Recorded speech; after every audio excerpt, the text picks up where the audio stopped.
আজকের আমি বানাতে চলেছি আরও একটা হেলদি ব্রেকফাস্ট। তো এই রেসিপিটা বানানো কিন্তু খুব সোজা, আর অল্প একটু সুজি, একটু ভেজিটেবল থাকলেই হয়ে যাবে। আর সঙ্গে একটা চাটনির রেসিপিও থাকলো। তো আপনারা অবশ্যই ভিডিওটা শুরু থেকে শেষ পর্যন্ত দেখবেন আর আমার চ্যানেলের পাশে থাকবেন। তাও কিভাবে বানাচ্ছি সেটা দেখে নেওয়া যাক।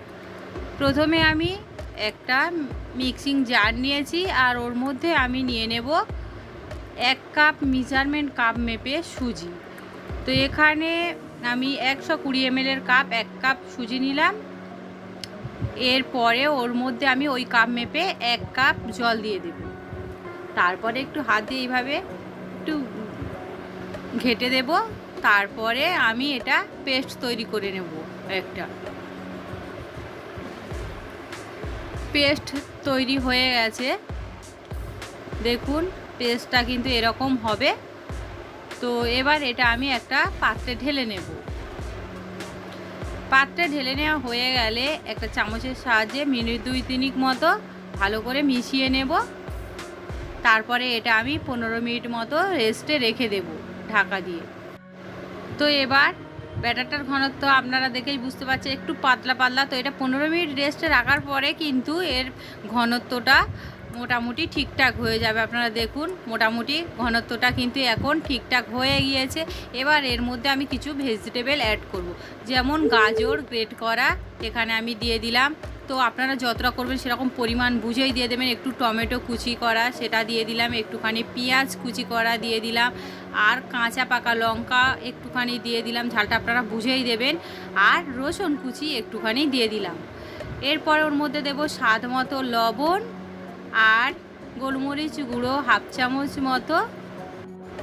এরপর আমি ভেজিটেবলগুলো একটুখানি সুজির সঙ্গে ব্যাটারের সঙ্গে একটুখানি মিশিয়ে নিলাম। এবার ওর মধ্যে দিয়ে দেব আমি অল্প একটুখানি মতো ধনেপাতা কুচি, 1/2 মুঠো মতো হবে। তারপর আবারও মিশিয়ে নিলাম। এবার ওর মধ্যে আমি একটুখানি দিয়ে দেব বেকিং পাউডার। এখানে বেকিং পাউডার দেব 1 চামচ, আর বেকিং সোডা সেটা দেব আমি 1 চামচের 4 ভাগের 1 ভাগ।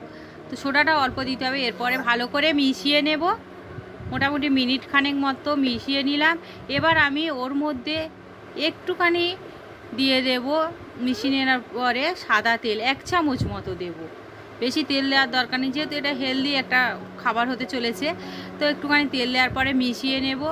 এবার টেস্টটা আরেকটু বাড়িয়ে নেওয়ার জন্য ওর মধ্যে আমি দিয়ে দেব 1 চামচ মতো চিনি। তারপরে চিনিটা দেওয়ার পরে আমি আবারও একটুখানি মিশিয়ে নেব।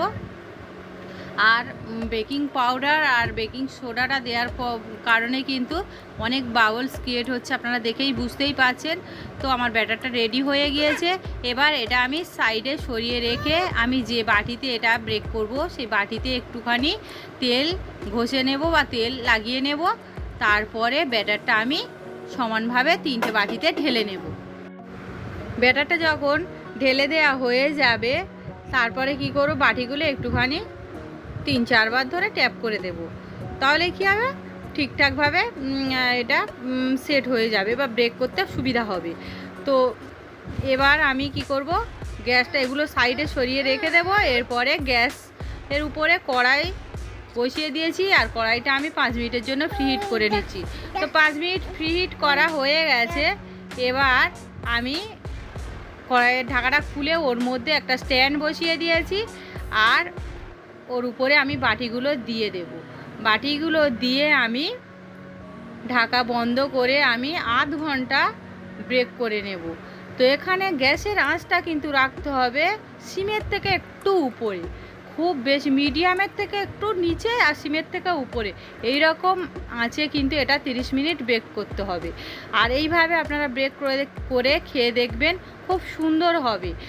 অনেকে হয়তো জল দিয়ে ভাপিয়ে নেয়, তো আমি এটা জল দিয়ে ভাপাইনি, ব্রেক করলাম। দেখেই বুঝতে পারছেন কালারটা কত সুন্দর হয়ে গেছে। 30 মিনিট পরে আমি কিন্তু খুলে দেখাচ্ছি, দেখুন পুরোপুরি ভেতরটা ঠিকঠাক হয়ে গিয়েছে। এবার এটা আমি ঠান্ডা করে নেব। এবার এটা দিয়ে খাওয়ার জন্য আমি একটা চাটনি বানাবো। তার জন্য আমি ছোলার ডাল নিয়েছি ওই কড়াইয়ে, আর একটুখানি এটা ভেজে নেব। তারপরে এটা ভাজা হয়ে গেছে, ঢেলে নেব। এরপরে ওই কড়াইয়ের মধ্যে আমি 1 চামচ মতো সাদা তেল দিয়ে দিলাম, আর ওর মধ্যে 2টো শুকনো লঙ্কা ফোড়ন দিয়ে দিচ্ছি। আপনারা ঝাল বুঝে ফোড়ন না একটুখানি দিয়ে সঙ্গে সঙ্গে পেঁয়াজ কুচি দিয়ে দিলাম। তারপরে ওর মধ্যে আমি 4-5টা রসুন কোয়া দিয়ে দিলাম। এরপরে টমেটো একটা বড় সাইজের টুকরো করে নেওয়া দিয়ে দিলাম। এরপর একটুখানি মিশিয়ে নিলাম। এরপরে আমি ওর মধ্যে দিয়ে দেব একটুখানি লবণ। তারপরে আবারও একটুখানি মিশিয়ে নেব। এরপরে মিশিয়ে নেওয়া হয়ে গেলে আমি ওর মধ্যে অল্প একটুখানি মতো জল দিয়ে দেব টমেটোটা সিদ্ধ হওয়ার জন্য। তো জলটা দেওয়া হয়ে গেছে। এরপরে আমি ঢাকা বন্ধ করে এটা সিদ্ধ করে নেব। যখন জলটা শুকিয়ে আসবে তখন এটা আমি ঢেলে নেব একটা মিক্সিং জারের মধ্যে। তো মিক্সিং জারে ঢেলে নিয়ে এবার এটা ঠান্ডা করে নেব। তারপরে ওর মধ্যে আমি ভেজে রাখা ছোলা সেটা আমি 2 চামচ দিয়ে দিলাম। আর ধনে পাতা আমি অল্প কিছুটা দিয়ে দিলাম। কারি পাতা, ফ্রেশ কারি পাতা সেটাও আমি কিছুটা দিয়ে দিলাম। কারি পাতা দিলে চাটনির টেস্ট খুব সুন্দর আসবে। আর চিনি দিয়ে দিলাম 1 চামচের একটু কম মতো, লবণ একটুখানি দিয়ে দিলাম। এরপরে আমি জল, যে কড়াটায় আমি চাটনির এটা করেছিলাম সেই কড়া দিয়ে 2 চামচ মতো জল দিয়ে আমি পেস্ট বানিয়ে নিয়েছি। দেখুন চাটনির ঘনত্বটা কেমন হয়েছে। তো আপনারা দেখেই বুঝতেই পারছেন এরকমই হবে। এর থেকে বেশি পাতলা করলে চাটনিটা খেতে কিন্তু একটুও ভালো লাগবে না। এবার আমি এটা একটা বাটিতে ঢেলে নেব। তো বাটিতে ঢেলে নিয়েছি। এবার এটা আমি সাইডে সরিয়ে রাখবো। এবার আমি এগুলো ঠান্ডা হয়ে গিয়েছে বাটি থেকে, এগুলো আমি আগে তুলে নেব। তো তার জন্য আমি একটা ছুরির সাহায্যে এইভাবে চারিদিকটা একটু ছাড়িয়ে নেব। তারপরে একটুখানি কোনো কিছু দিয়ে একটুখানি তলায় একটু করলে উঠে যাবে। তো মোটামুটি এইভাবে, আর তলাটাও আপনারা দেখেই বুঝতেই পারলেন আমি নামে ব্রেক করেছি, কিন্তু তলাটা কেকের মতো কিন্তু পুড়েও যায়নি।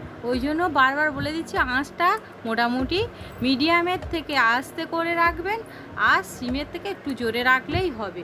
কালারটা আপনারা তলাটা দেখেই বুঝতেই পারছেন একটুও পুড়েও যায়নি, মোটামুটি একদম পারফেক্ট হয়েছে। আপনারা জলে না ভাবিয়ে এইরকমভাবেও কিন্তু এই ব্রেকফাস্টটা বানিয়ে নিতে পারেন, খেতে কিন্তু খুব সুন্দর লাগে। আর এবার আমি এটা সাইডে সরিয়ে রেখে দেব।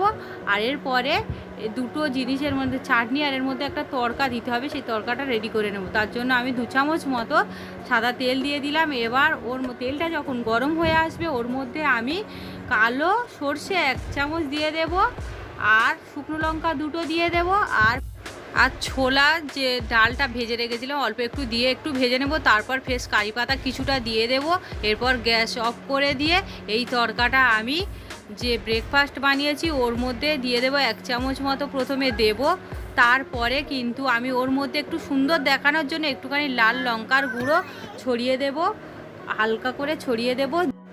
এরপর আবারও বাকি তড়কাটা ওর মধ্যে দিয়ে দেবো। তো লঙ্কার গুঁড়োটা আপনারা যখন ব্রেক করবেন যদি তখনও উপরে দিয়ে দিতে চান বাটির উপরে দিয়ে দিতেই পারেন। তো আমি দিইনি, আমি এখনই দিলাম, দেখতে সুন্দর হবে, খেতেও টেস্ট হবে। আর এবার বাকি তড়কাটা আমি চাটনির মধ্যে দিয়ে দেব। এরপরে একটুখানি চামচ দিয়ে ভালো করে মিশিয়ে নেব। এরপরে মিশিয়ে নেওয়া হয়ে গেলে আমি সার্ভ করে দিচ্ছি। দেখুন দেখতে কতটা সুন্দর চাটনি। আর এই ব্রেকফাস্টটা আপনারা অবশ্যই আমি যেভাবে বানিয়েছি সেইভাবে একবার বানিয়ে দেখবেন। এইভাবে জলে না ভাপিয়ে এইভাবে ব্রেক করেও কিন্তু এই রেসিপিটা বানানো যায়। তো খেতে কিন্তু খুব, আরও আমার মন বলে জলে ভাপানোর থেকে এটা বেশি টেস্টি হয়। তো খুব একটা আনহেলদিও হচ্ছে না, এতে খুব একটা রিচ মশলাও নেই, খেতে একদম অন্য রকমের। আর আপনারা অবশ্যই বানাবেন।